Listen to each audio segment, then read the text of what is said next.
Nepal is turning into a case study, a textbook example of what competitive nationalism can make you do. Nepal's leaders are fighting for power and they believe the best way to secure their credentials is by taking on India. So the Prime Minister gets more shrill by the day. From mocking India's national emblem to fixing a map and claiming India's territories and now banning India's news channels, it seems Prime Minister Sharma Oli has tried it all, or not all perhaps. The Prime Minister went one step further today. He claims that Hindu deity Lord Ram was a Nepali, not an Indian, and that India has set up a fake Ayodhya. I'm not making up any of this. You have to listen to what the Prime Minister of Nepal said.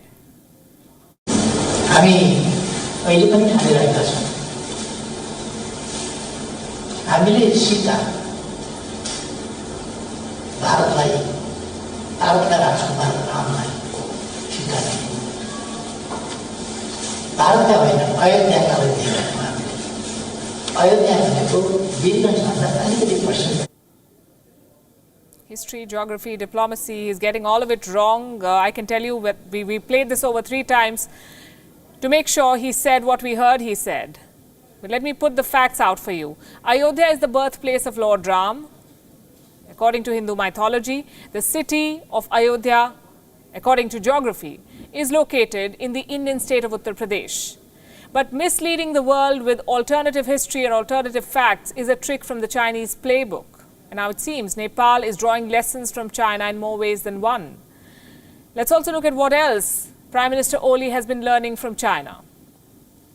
First, banning media, muzzling the free press, and relying on propaganda. And second, questioning an age-old status quo just to divert attention from the crisis at home. Nepal has accused the Indian media of unfair reportage and rumour-mongering. Private Indian channels have been taken off air in Nepal. This happened on the 9th of July. The government of Sharma Oli confirmed the ban over the weekend. They said that the blackout will remain in place until Indian channels change their approach.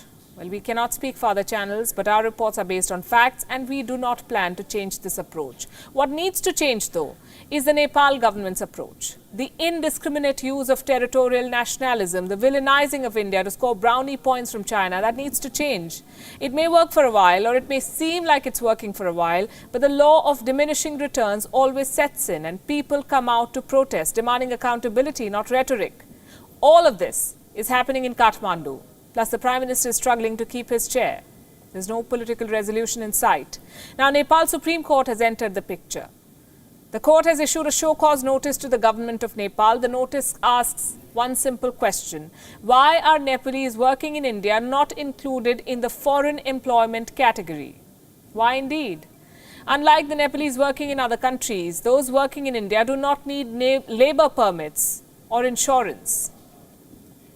Nepal's Foreign Employment Act of 2007 rules out discrimination based on the country of employment. I do not want to get into the legalities of this law. My point is very simple. What is being portrayed as a bane is actually a boon for the people of Nepal working in India. India has never treated Nepalese workers as foreigners. There are close to 8 million of them working in India as we speak. They have access to an open border. They do not need a visa or a work permit. So the current status is actually in favor of Nepal.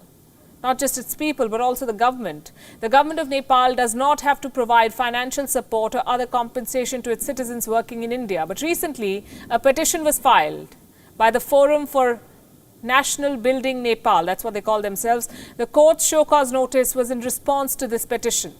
The government has not replied because it's busy saving itself. The rift in the ruling party, the Nepal Communist Party, remains as wide as ever. As we've been telling you, there are 2 sides. One led by Prime Minister Sharma Oli, the other by the party's co-chair Pushp Kamal Dahal. Now they're fighting over nationalism. There's a tug of war to prove who is a bigger nationalist. Dahal has hit out at Oli, saying no one can have a monopoly on this. That's because Oli tried to take the entire credit for changing Nepal's map. You know the map when Nepal depicted Indian territories, Limpi, Adura, Lipu Lake and Kalapani as its own. That is the map they're fighting over. The new map was signed into the constitution last month. Oli claims credit for it. Dahal won't let him, so they continue to fight. Clearly, this desperation to impress China by burning bridges with India is doing Nepal no good. Nepal.